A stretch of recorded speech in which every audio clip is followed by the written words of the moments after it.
Hi, my name is Sheila Corona. Welcome to the channel. We're going to just jump right back in. Handbook for the New Paradigm, volumes 1, 2, and 3. We are in volume 3. The title is Becoming. We are on session number 19. And if you're following along with me in the book, it is on page 297. The dynamics of interaction between the foci present on planet Earth are becoming more, shall we say, interesting as the puzzle pieces move into place.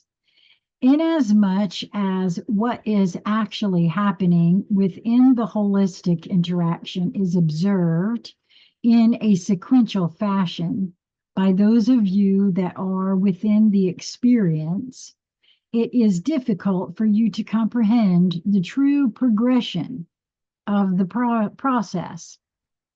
This is further complicated, for what is known of the true happenings is given only in part and in a distorted fashion.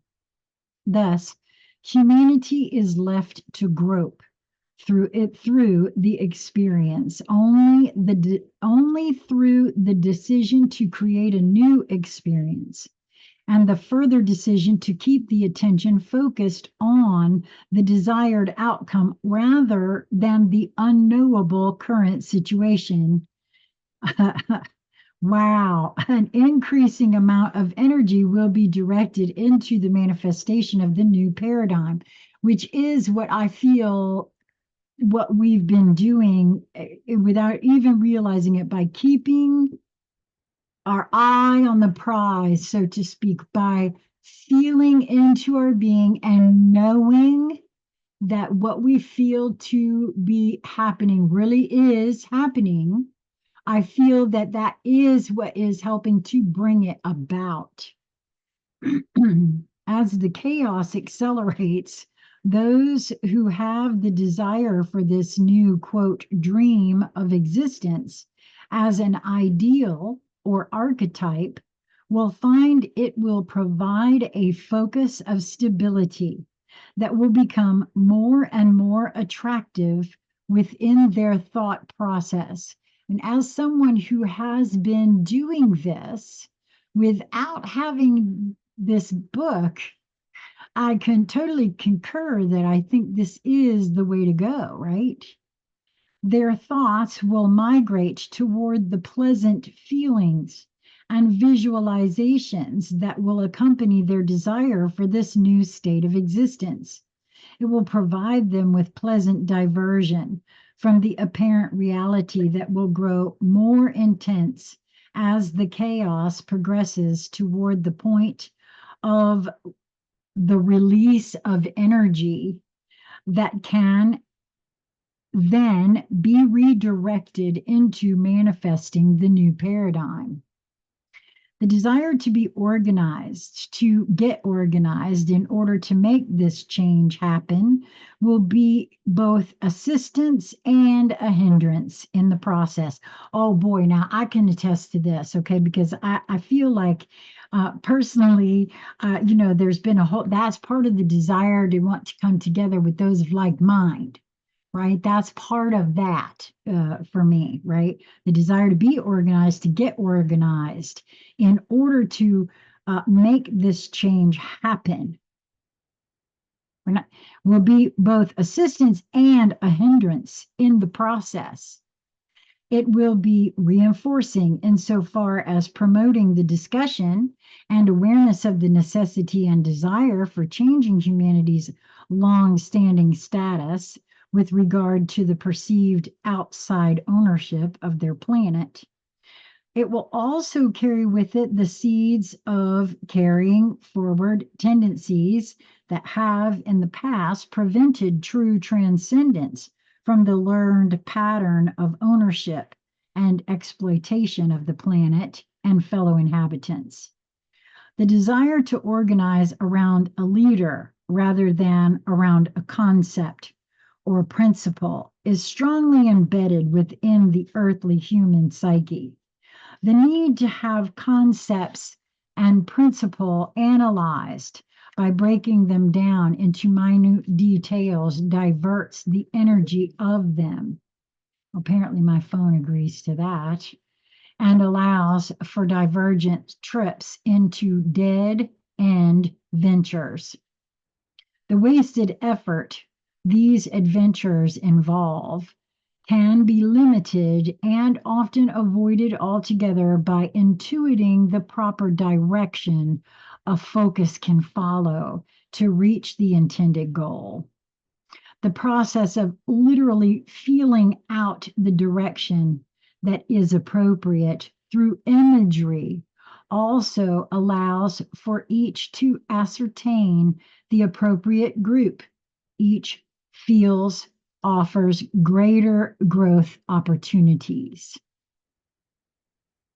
Within the practice of freedom of choice, much progress is available to the individual, and this flows outward into the group and to the totality of the whole. It is possible to understand this through remembering the observation of a lake or a pond. Bubbles rise from the bottom, each creating their own small rippling effect, yet not disturbing the equilibrium of the totality, but contributing to the oxygenation and enlivening of the whole. Like bubbles, ideas and feelings about what may contribute to the process leading to the creation of the new matrix or pattern adds to its birth process. Many will be considered as the proper pieces that will contribute to a balanced and harmonious whole and be accepted. Those will change and evolve through participation within the creational expansive advancement of potentiality into manifested experience for the purpose of understanding itself. Through potentiality, expressing outward, observing, and returning knowledge experienced into wisdom or self-understanding, the diversity of the number of opportunities to pursue within this process is mathematically beyond calculation. I feel like that's true, especially because you're speaking in terms of potentiality, which is so real. Thus, the mind is stretched during the consideration of this concept and its possibilities of expression. It then becomes conceivable to realize that mankind has been limited to an incredibly narrow and controlled pattern of experience within unlimited possibility. That is what we all have to get over. We've been in this incredibly narrow and controlled pattern of experience within unlimited possibility. As this pattern of experience is purposefully compressed into an even more confined and restricted ability to express, the freedom to evolve becomes even more remote. Boy, think and feel into that with what's been going on in the last few years.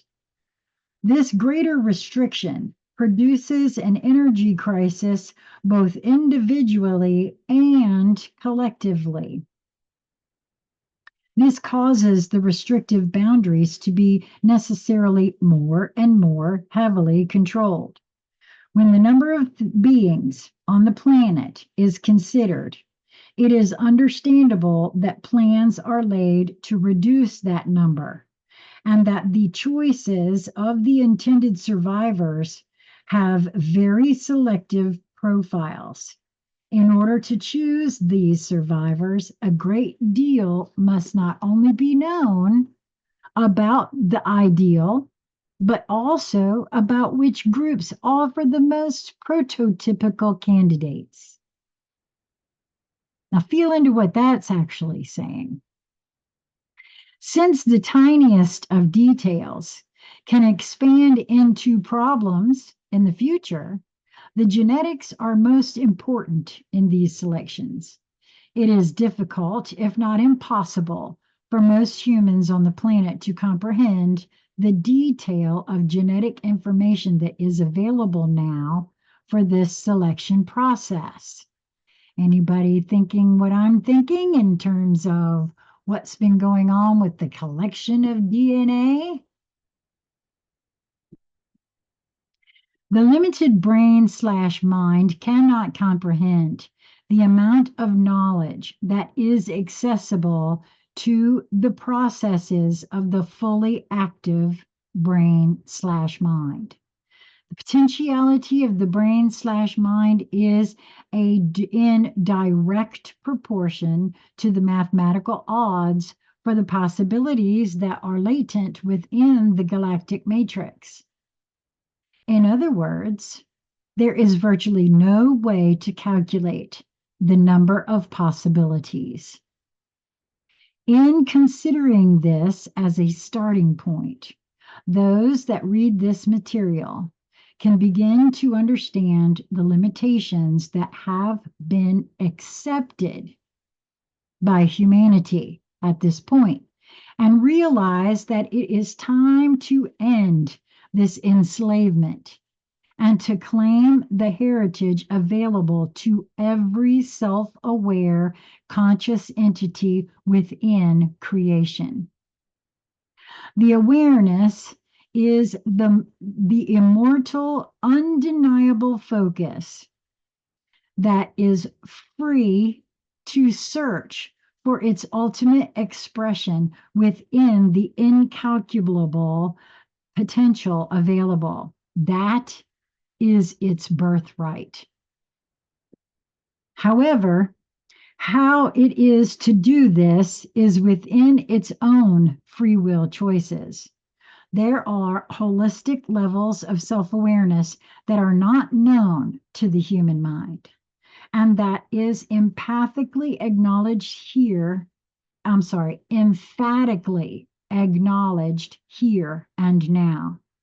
The understanding of this wholeness of the self-aware unit of which the human is a part has been hinted at, but requires an expansion of the brain/mind function in order for it to be assimilated. That, for me, talks about beginning to understand that we allowed ourselves to be sold a bill of goods about the truth of who we are and what that means and what it's leading to, the acceptance of it. Access to the necessary understanding of the greater aspects of human experience hinges on transcendence through the victim consciousness into personal responsibility. That's what's really up on the planet right now, isn't it? Again, this is a repeat of the theme of lifting the consciousness from the degradation brought about by dependence on dogmatic leadership.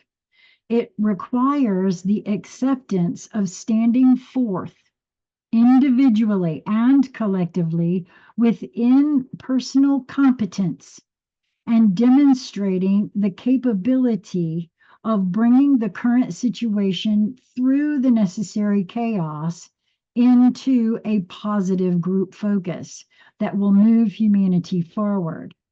The potential for this transition is present and it pressing to be expressed. Wow, that's the end of number 19. Well, I am back to recording, so I know those of you that may have been waiting for this last piece. I hope to have all of this done by the end of this week, because the next time we're going to start on number 20, and let's see, this book actually goes to I think there are 51. So we have 31 more sessions to get through and to the end of this book. So thank you for tuning in. I hope you're enjoying it, and join me next time for part 20. Until then, be well, my friends.